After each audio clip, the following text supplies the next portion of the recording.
Hello and welcome to The Explainer. Think about your life for a second. It's really just a series of moments, right? Day after day.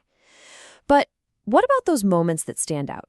The ones that draw a really sharp line in the sand, creating a clear before and an after. Well, that's what we're digging into today. Those life-altering events we call turning points. You know, this idea really nails it. We tend to think of turning points as these huge, dramatic, firework-level events, but they don't have to be. Sometimes it's just a quiet whisper, a small, unexpected gesture, or a sudden thought that pops into your head. But the impact? Whoa! It can be just as powerful, and it can literally reroute the entire course of a person's life. So that's the big question we're tackling in this explainer. What actually causes these massive, life-altering changes?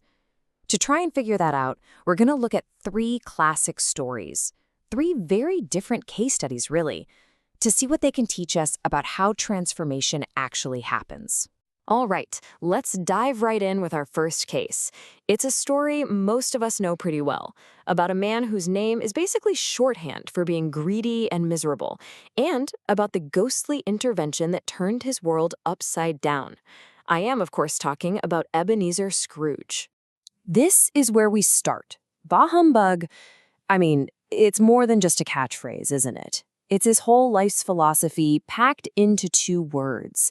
It's the wall he's built around himself to keep out anything that looks like joy or generosity or just basic human connection. I mean, just look at this contrast. The sheer scale of this change it's just staggering.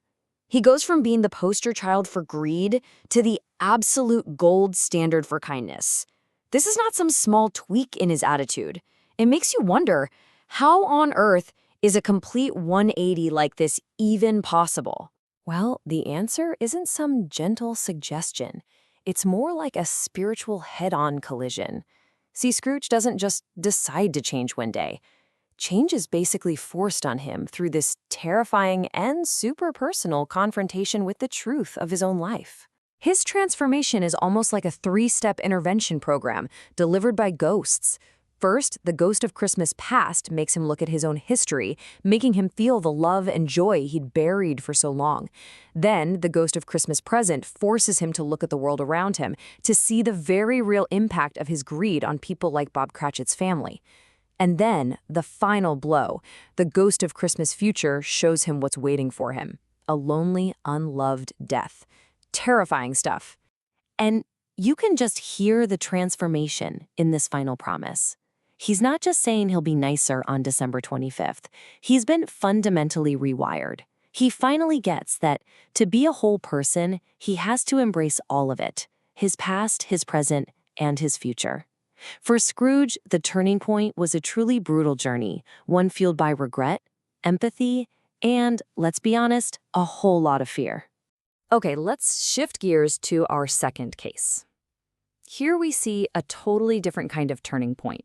This one isn't lit by fear or spooky ghosts. It's sparked by a totally unexpected moment of human kindness, right when the opposite was expected.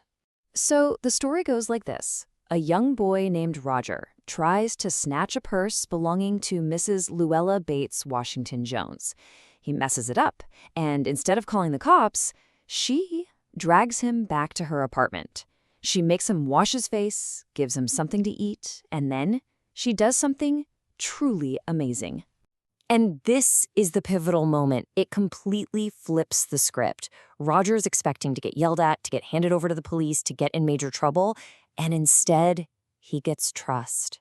She leaves her purse right there, out in the open, the door's unlocked, and you can feel the weight of that trust land on him.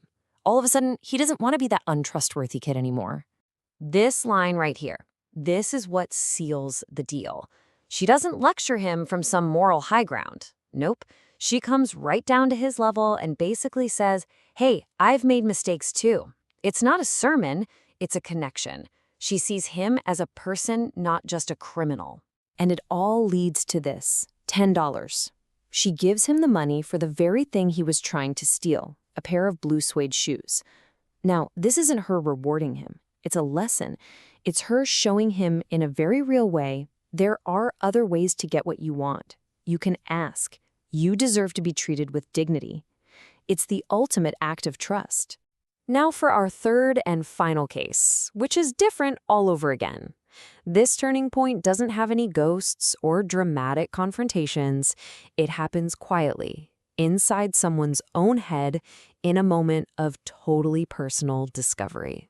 So, the writer Annie Dillard tells this story about getting a microscope for Christmas. She's obsessed, and after weeks of trying, she finally sees it, a live amoeba. She's so excited, she runs upstairs to show her parents, who were just, chilling out, having coffee. And right there you have this contrast, their world of adult chat versus her world of microscopic wonders. Her parents politely say, "Oh, that's nice, dear," but they don't get up to look. And instead of being hurt, she has this huge realization. It's not a rejection, it's just a separation. Their passions are theirs, and her passions are hers. And in that quiet moment, it clicks. Her life is officially her own. It's hers to plan and to fill with her own discoveries. What she experienced is a classic epiphany. It's that sudden flash of insight that completely changes how you see everything. And it proves that a major turning point doesn't always need some big external push. Sometimes the change comes completely from within. So we've just walked through 3 incredibly different stories of transformation. We've got a haunted miser, a teenage thief, and a curious kid. So now let's pull it all together and see if we can figure out the real anatomy of a turning point. When you lay it all out like this, the pattern isn't how similar they are, it's how different they are. Just look at the catalysts. Scrooge's was external and absolutely terrifying. Roger's was also external, but it was compassionate. And Dillard's? That was completely internal and quiet. Each of them needed a totally different key to unlock that moment of change. So what does this all mean?